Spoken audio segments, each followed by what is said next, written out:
Hey there.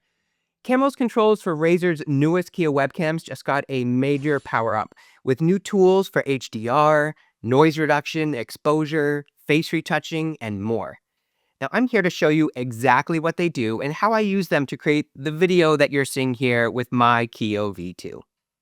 First up, HDR. Now, if you're unfamiliar with high dynamic range photography or video, it's basically a process for evening out the exposure across your frame so you don't lose detail in the highlights. Those are the bright parts of your shot, or in the shadows. This means that if your lighting isn't perfect, Camo's new HDR adjustment available with the Kiyo V2 is going to give your picture a huge boost. But I'd also recommend you try it even if your setup is on point. In my case, I'm going to toggle it on as a first step after selecting a scene that automatically softens my background and adds the Razer logo down in the corner. As you can see, HDR doesn't just even out my lighting, it also gives a major boost to my color accuracy. There's a dark mode if your scene is more shadow heavy, and a light mode if you have very bright objects in your background. And once I turn it on, all I have to do is make a few final tweaks to the white balance, saturation, and vibrant sliders, and I get exactly the look I want. Next up, noise reduction.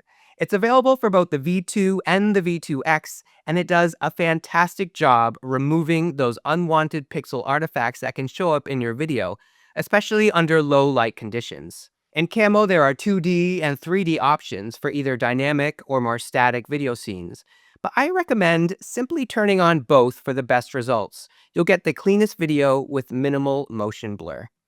Just to show you the difference it makes, here's my video without Camo's noise reduction. And here it is with the feature turned on. Much better.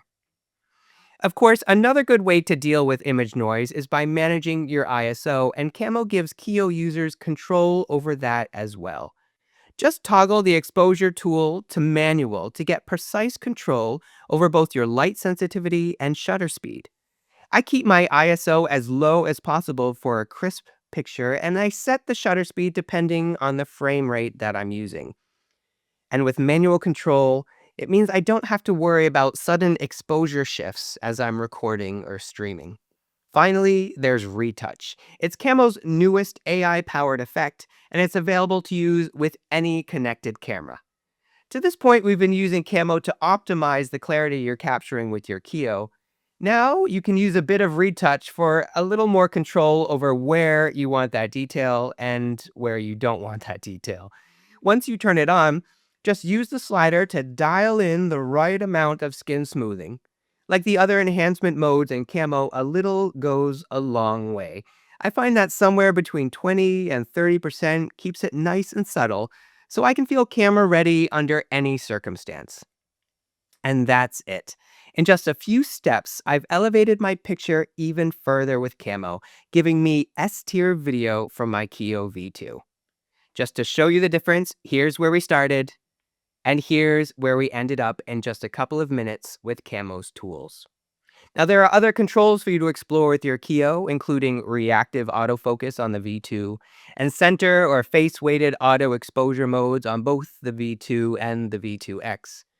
But whether you follow the steps I've described here or find a different combination that works great for you, I'm sure you're going to agree. Kiyo Clarity plus Camo AI equals truly amazing. Bye for now.